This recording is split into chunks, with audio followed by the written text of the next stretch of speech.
حسین ہے نبی کی پشت پاک پر یا کربلا کی خاک پر غروب سجدہ جس کا سر حسین ہی حسین ہے حسین ہی حسین ہے حسین میرا حسین تیرا حسین ان کا حسین ان کا حسین سب کا حسین لب کا وہ خشکیوں کا سمندروں کا وہ صوفیوں کا قلندروں کا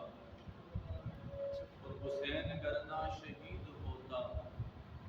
تو آج گر گر یزید ہوتا نبی کی سنت عیاں نہ ہوتی خدا کے گھر میں اذان نہ ہوتی بشر کے چہرے پہ زنگ ہوتا اسلام کا اور بھی رنگ ہوتا حمد و ثنا کے بعد قابل قدر احترام حاضرین سامعین اللہ رب العزت کا کرم اور اس کی توفیق سے ایک مرتبہ پھر اس کے دربار عالی شان کے اندر حاضر ہوں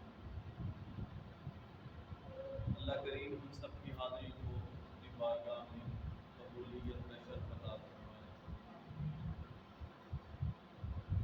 محرم الحرام اس کا آغاز ہو چکا پچھلے جمعہ مبارک پر ہم نے محرم الحرام کی فضیلت کے حوالے سے گفتگو کی تھی آج میں انشاءاللہ مقام حسین اور شہادت حسین کا تذکرہ کرنا چاہتا ہوں انشاءاللہ پھر 10 محرم کو واقعہ کربلا کے اوپر انشاءاللہ کریں گے یاد رکھ لیں کہ شہادت اللہ پاک کی نعمتوں میں سے ایک نعمت ہے اور اللہ کریم نے قرآن پاک کے اندر ارشاد فرمایا کہ من یطع اللہ والرسول فاولئک مع الذین انعم اللہ علیہم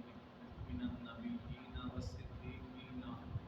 والشہداء والصالحین کہ جو اللہ کے رسول کی فرما برداری کرتے ہیں اطاعت کرتے ہیں اور غلامی خدا کی اور غلامی مصطفیٰ کی غلامی کا حق ادا کرتے ہیں تو فرمایا پھر اللہ کریم ایسے بندوں سے خوش ہو جاتا ہے اور ایسے بندوں سے خوش ہو کر اللہ پاک ان کو جو مقام عطا کرتا ہے وہ کیا مقام ہے فرمایا فاولئک مع الذین انعم اللہ پاک ایسے بندوں سے خوش ہو کر ان کو مقام عطا کر دیتا ہے پہلا مقام تو جو اللہ پاک نے یہاں 4 درجوں کا ذکر کیا ہے نبیوں کا ذکر کیا اب انبیاء وہ گنے چنے لوگ ہوتے ہیں وہ مقرر اور ان کا انتخاب پہلے سے ہو چکا ہوتا ہے اب ان کا تو محنت کے ساتھ ریاضت کے ساتھ کوئی تعلق نہیں ہوتا لیکن اگلے جو 3 درجے ہیں صدیقین شہداء اور صالحین ان تینوں چیزوں کا تذکرہ بندے کی اپنی محنت کے ساتھ رکھا گیا ہے جیسے ہم قرآن پاک کے اندر مفسرین نے اس آیت کی تفسیر کے اندر یہ چیز بیان کی ہے کہ ہم سورہ فاتحہ کی تلاوت کرتے ہیں کہ اهدنا الصراط المستقیم اور ہر نماز کے اندر یہ دعا کرتے ہیں کہ مولا ہمیں سیدھی راہ سیدھا راستہ دکھا تو آگے مولا اللہ کریم اهدنا الصراط المستقیم کے فوراً بعد کہتا ہے ارشاد فرما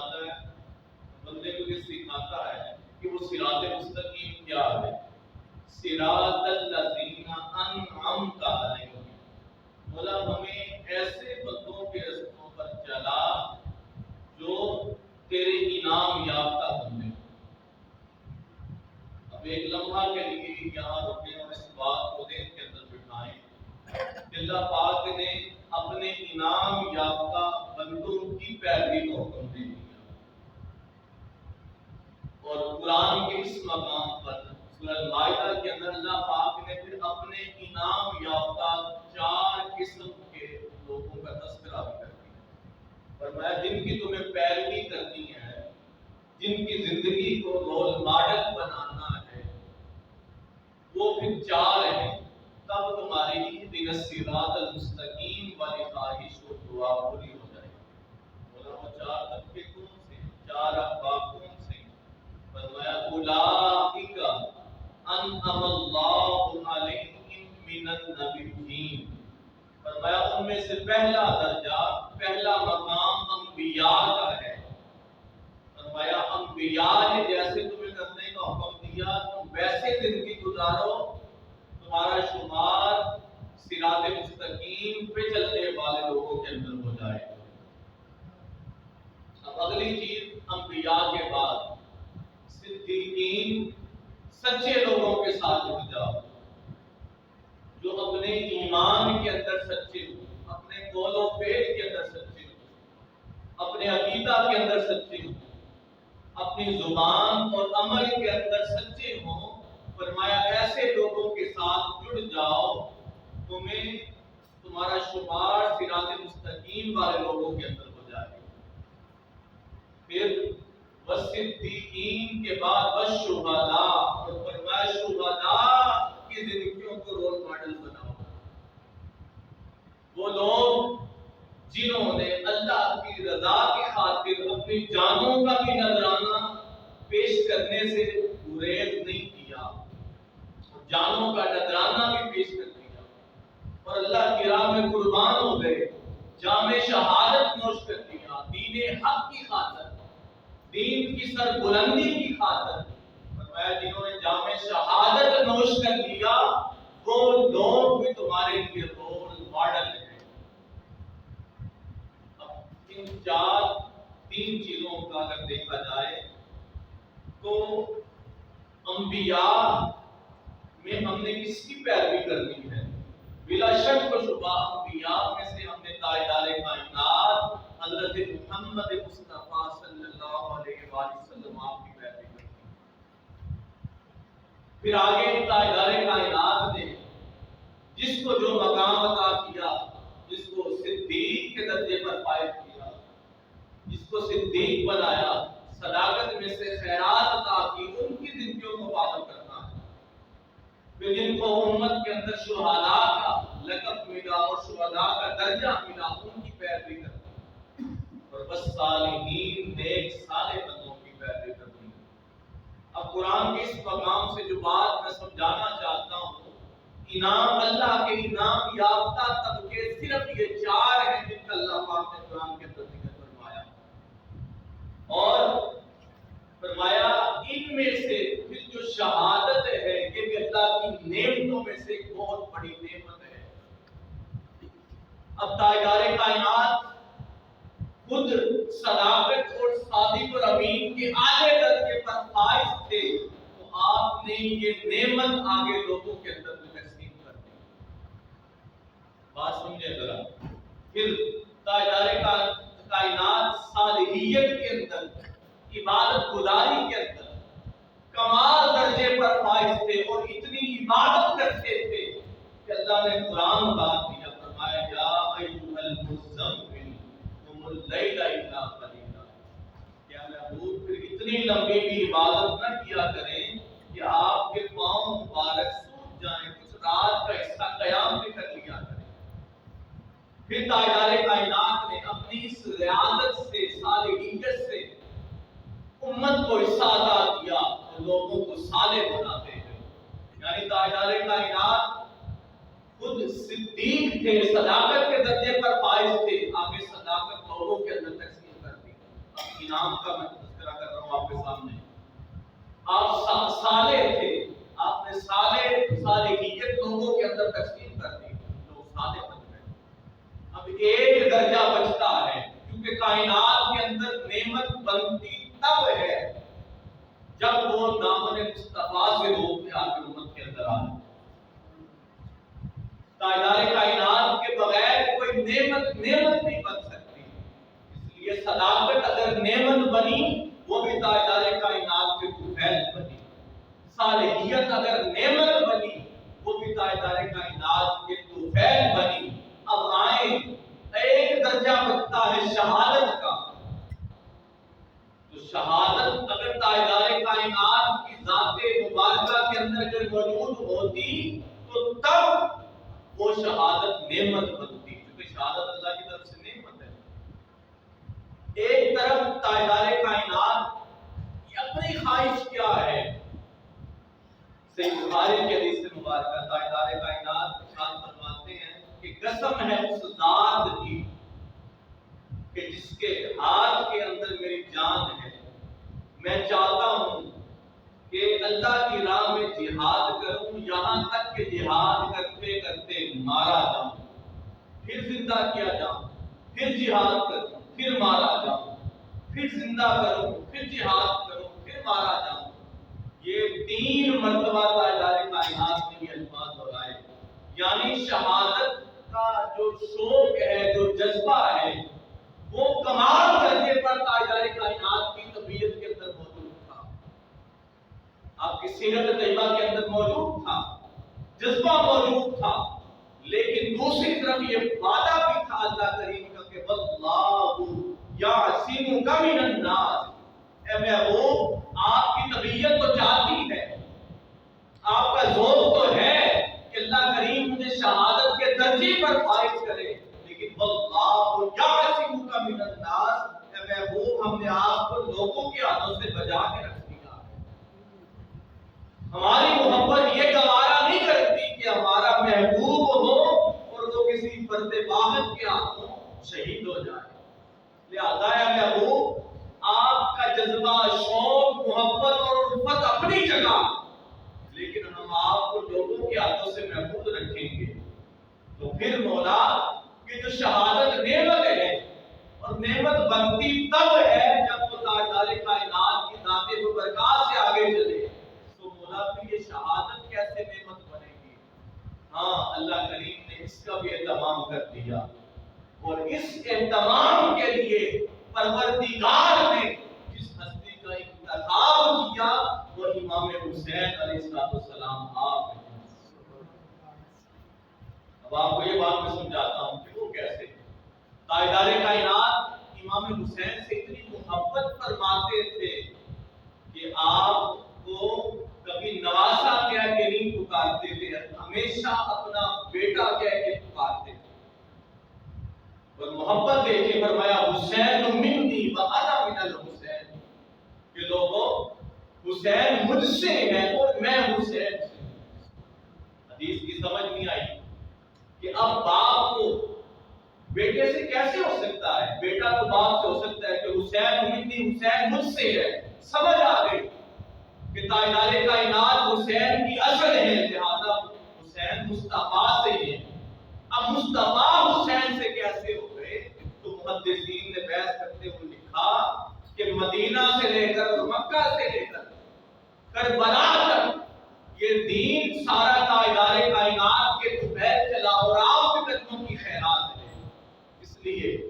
اور آگے جب کربلا کا واقعہ رونما ہوا اور امام علی مقام نے اپنی گردن کو ڈبا کر اپنے نانا کے دین پر آنچ بھی نہ آنے دی، تو لہذا وہ اس حدیث کے مصداق ٹھہرے کہ حسین منی وانا من الحسین، کہ مصطفیٰ کیسے حسین سے ہو گئے، یعنی مصطفیٰ کے دین کی بقا کربلا کے بعد قیامت تک حسین کی وجہ سے لگے۔ اس لیے آج اگر یہ دین ہم تک پہنچا ہے تو یہ حسین کے قدموں کی خیرات ہے۔ سبحان اللہ۔ یہ حسین علیہ السلام آپ کی شہادت کی خیرات ہے، اور یہ لوگوں کو شہید ہونے کے بعد عروج ملتا ہے، ان کا بعد کے اندر نام ہوتا ہے، لیکن کمال ہے شہادت امام حسین پر کہ آپ ابھی پیدا بھی نہیں ہوئے تھے کہ اللہ کریم نے آپ کی شہادت کی خبر تاجدار کائنات کو عطا کر دی۔ پھر لمحہ لمحہ جب تاجدار کائنات حسین سے محبت کا اظہار کرتے تھے، اللہ کریم نے اسی وقت وحی اتارتے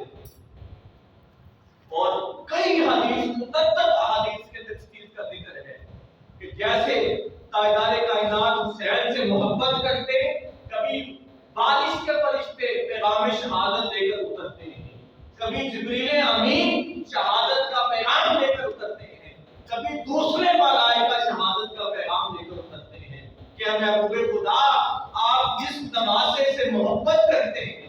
جس کو آپ نے اپنی اصل قرار دیا اور جس کے آپ بارے میں آپ نے یہ کہا کہ حسین منی وَأَنَا مِنَ الْحُسَيْنِ، جس سے آپ نے حسین کو اپنے ساتھ جوڑا ہے اور کہا کہ محمد حسین سے ہیں، فرمایا آپ کے اس نواسے اور بیٹے کو آپ کی امت کے لوگ شہید کرتے ہیں۔ حضرت ام فضل رضی اللہ تعالیٰ عنہ وہ بیان فرماتی ہیں، آپ کہتی ہیں کہ ابھی امام حسین کی ابھی ولادت نہیں ہوئی تھی کہ میں نے خواب کے اندر دیکھا۔ اب کیا دیکھا؟ کہتی ہیں کہ میں نے دیکھا کہ تاجدار کائنات کے جگر کا ایک ٹکڑا کاٹ کر میری گود کے اندر رکھا جا رہا تھا۔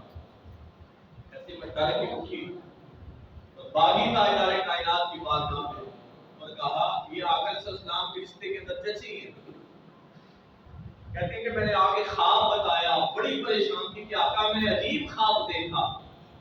آقا صلی اللہ علیہ وسلم نے پوچھا وہ خواب کیا ہے؟ میں فضل تو کہا کہ میں نے یہ خواب دیکھا کہ آپ کے جگر کا ایک ٹکڑا کاٹ کر میری گود کے اندر رکھا جا رہا ہے۔ تو اس خواب نے مجھے پریشان کر دیا۔ تو تاجدار کائنات نے ارشاد فرمایا کہ میں فضل اس سے پریشان نہ ہوں، یہ اچھا خواب ہے۔ تو آپ نے پوچھا میں اس کی تعبیر بتا دیں۔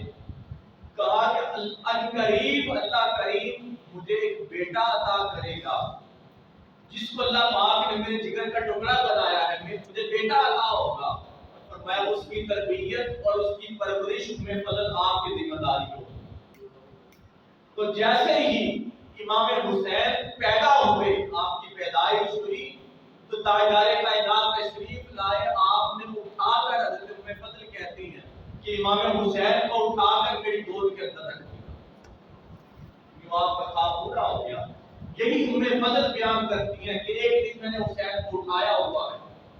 اور محبت کا اظہار کرتے کرتے حسین کو اٹھایا اور لا کر تاجدار کائنات کی گود کے اندر بٹھا دیا۔ میں کام کاج کے اندر مصروف ہو گئی۔ جب کچھ وقت گزرا تو دیکھا میں تاجدار کائنات کے چہرے انور کی طرف متوجہ ہوئی، دیکھا کہ آپ کے چہرے انور سے آنسو روا ہیں، آنکھوں سے آنسو جاری ہیں، چہرہ آنسوؤں سے تر ہے۔ تو میں نے پوچھا آقا میرے والدین آپ پر قربان ہوں، آپ اپنے بیٹے کے ساتھ محبت کر رہے ہیں اور ساتھ آپ کی آنکھوں سے آنسو بھی جاری ہیں، اس کی وجہ کیا ہے؟ تو تاجدار کائنات آپ نے ارشاد فرمایا میں فضل میں جب اپنے اس بیٹے سے پیار کر رہا تھا تو اللہ پاک نے ایک فرشتے کو بھیجا جس نے آ کے مجھے بتایا کہ اے محبوب خدا آپ جس بیٹے سے پیار کرتے ہیں اس آپ کے بیٹے کو آپ کی امت کے لوگ شہید کرتے ہیں۔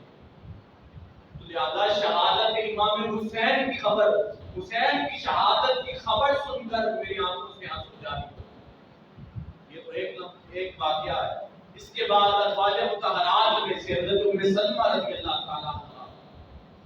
وہ بیان کرتی ہیں کہ ایک مرتبہ دونوں شہزادے امام حسن بھی حسین بھی میرے گھر کے اندر کھیل رہے ہیں اور کھیلتے کھیلتے دونوں کھیل کود کے اندر مصروف ہیں اور کھیلتے کھیلتے دونوں شہزادے تاجدار کائنات کی گود کے اندر جا کر بیٹھ جاتے ہیں۔ اب آقا علیہ السلام نے پیار کرنا شروع کر دیا۔ حضرت ام سلمہ کہتی ہیں تھوڑی دیر کے بعد جب میں نے دیکھا تو تاجدار کائنات کے چہرہ مبارک آنسوں سے تر ہے، آنکھوں سے آنسو جاری ہیں۔ تو میں نے پوچھا آقا کیا وجہ ہے؟ آپ ان دونوں شہزادوں سے محبت بھی کر رہے ہیں، پیار بھی کر رہے ہیں اور ساتھ آپ کی آنکھوں سے آنسو بھی جاری ہیں۔ تو تاجدار کائنات آپ نے ارشاد فرمایا ام سلمہ میں تمہیں بتانا چاہتا ہوں کہ ابھی جبریل امین آئے تھے، انہوں نے مجھے خبر دی ہے کہ آپ کے ان دونوں شہزادوں کو شہید کر دیا جائے۔ فرمایا بالخصوص آپ کے حسین چھوٹے شہزادے ان کو کربلا کے میدان کے اندر شہید کر دیا جائے گا۔ میں نے پہلے بتایا کہ لوگوں کی شہادت کے چرچے شہادت کے بعد ہوتے ہیں، لیکن امام علی مقام آپ کی بچپن سے لے کر آپ یہی شہید کا درجہ سنتے ہوئے جمع ہوئے تھے۔ تاجدار کائنات کی گود کے اندر تربیت پائی تھی اور جانتے تھے بچپن ہی سے کہ مجھے شہید کر دیا جائے. اور حضرت ام سلمہ رضی اللہ تعالیٰ عنہ وہ کہتی ہیں کہ تاجدار کائنات اتنے آپ کے آنسو بہے کہ آپ کی ریش مبارک تر ہو. اور کہا کہ ام سلمہ نہ صرف جبریل امین نے آ کر ان شہدادوں کی شہادت کی خبر دی ہے بلکہ حسین نے جس جگہ پر شہید ہونا ہے مجھے اس سرزمین کی مٹی بھی عطا کی ہے. اور کہا کہ ام سلمہ یہ مٹی آپ رکھ لیں اس کو محفوظ کر لیں اور جب یہ مٹی خون کے اندر بدل جائے گی تو سمجھ لیجیے گا میرے بیٹے حسین کو شہید کر دیا. وقت گزرتا گیا. اب دیکھیں بات اور طرف نکل جائے گی. تاجدار کائنات یہ بھی جانتے ہیں کہ جب 61 ہجری ہوگی نئے سال کا آغاز ہو رہا ہوگا اور میرے اس بیٹے کو شہید کیا جائے گا کربلا کے اندر تو میری ازواج مطہرات میں سے اس وقت کون زندہ ہوگا. یہ جانتے ہوئے کہ اس وقت صرف حضرت ام سلمہ زندہ ہوگی آپ نے مٹی حضرت ام سلمہ کو عطا کسی اور ازواج مطہرات میں سے کسی اور کو نہیں دی حضرت ام سلمہ کو دی. حضرت ام سلمہ کہتی ہیں کہ میں نے اس مٹی کو ایک شیشی کے اندر بند کر دیا اور رکھ دیا. وقت گزرتا گیا ہر روز میں اس مٹی کی زیارت کرتی. دیکھیں عقیدہ حضرت ام سلمہ کہتی کہ ہر روز جب میں بیدار ہوتی اس شیشی کو دیکھتی اور اس کی زیارت کرتی کہ کیا آج مٹی خون کے اندر تو نہیں بدل گئی. کہتے وقت گزرتا گیا یہ تو تاجدار کائنات نے جگہ کا متعین کیا یہاں تک کہ تاجدار کائنات نے سن جو 61 ہجری میں نے بیان کیا ہے اس کا بھی تعین کر دیا تھا. اور ارشاد فرمایا تاجدار کائنات نے فرمایا کہ جب 60 ہجری ہوگی تو حکومت جو ہے وہ جو خلافت ہے وہ ملوکیت کے اندر بدل جائے گی. تاجدار کائنات نے ارشاد فرمایا کہ خلافت پر لوگ جو ہے وہ خلیفہ سمجھ کر خلافت پر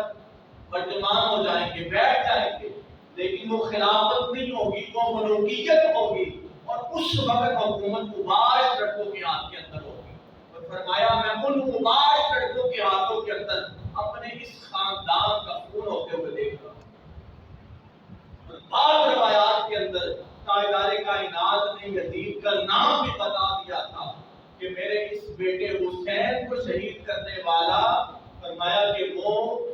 معاویہ کا بیٹا ہوگا اس کا نام یزید ہوگا وہ اس کا حکم جاری کرے گا وہ اس کا ساری منصوبہ بندی کرے گا وہ میرے آل پاک سے بغض رکھنے والا ہوگا. اس لیے تاجدار کائنات نے کئی سال پہلے ارشاد فرما دیا فرمایا یہ حسین اور حسن کو چھوٹا نہ جانا.